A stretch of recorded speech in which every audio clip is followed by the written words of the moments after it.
Could you tell me, like, how does Islam teach us how to pursue a virtuous life? How does one become good? Well, the first thing is to know what the good is. So it's very important to understand that because we have a human nature, which is triune that God created us with. We have a higher self. To put it in modern Freudian terms, you have this super ego, the ego, and then the id. The ancients had that a very similar understanding. Their conclusions weren't Freudian, but they did have an understanding that there was a triune nature. And the Muslims had this understanding. We call it nafs al-lawama, nafs al-amara, nafs al-lawama, and nafs al-mutma'inna. So the lowest self is like that compels somebody to do bad things. And then you have this blaming self, which is the self that begins to fight within itself. So there's a battle between the gravitational pull of negativity and viciousness and fighting that gravity with the power of faith and effort, which is like you need massive power to break the chains of gravity in this world. You also need massive spiritual power to break the chains of sinfulness. But it is possible. And this is why the Muslims understood that there is a perfectibility, that human beings have within them innate potentialities that can be actualized either positively or negatively, and that there is a path to actually actualizing these. So one of the things that the Prophet told us, sallallahu alaihi wasallam, he said, all of you are sinners, but the best of you are those who repent from their sins. And he also said that had you not sinned, God would have created creatures that would sin so that they could turn to him and he could forgive them. Because one of our understandings is that God is tawwab. It's one of his attributes. So it is in the nature of God to forgive. And so that nature cannot be fulfilled without people sinning. And so God is forgiving.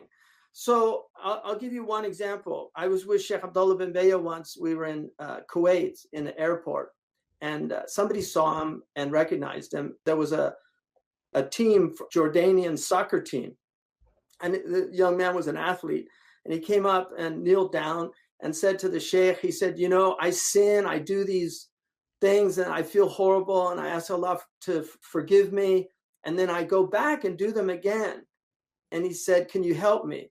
And Shaykh said, continue on in your path, istamir. In other words, that remorse is, as long as that's there, the conscience is working. When a society loses that, it's lost everything.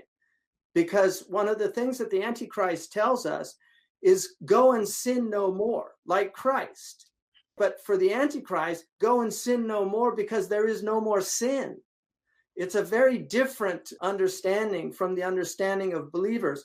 So we do believe in sanctified souls and people that can achieve these levels of virtue, but it's through what we call mujahada. So we have a tradition of what's called musharata, and then mujahada, and then muhasaba, which is you work with yourself and place conditions on yourself. I'm not going to backbite anymore. And you commit to that. And then you struggle with yourself to remove backbiting from your behavior. And then at the end, you do an accounting of yourself. Traditionally, it was done every night before you slept to actually take yourself to account and look at your day. And did you do things? And if not, then you ask forgiveness. And we have a tradition of the angelic scribes, the scriveners that record all of our actions. And the recorder of good records them immediately when they're done.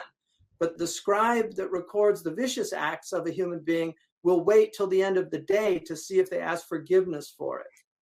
Now, to add to that, just there is an understanding that you have personal sins, you have sins against God, and then you have sins against your fellow human beings or even creation itself.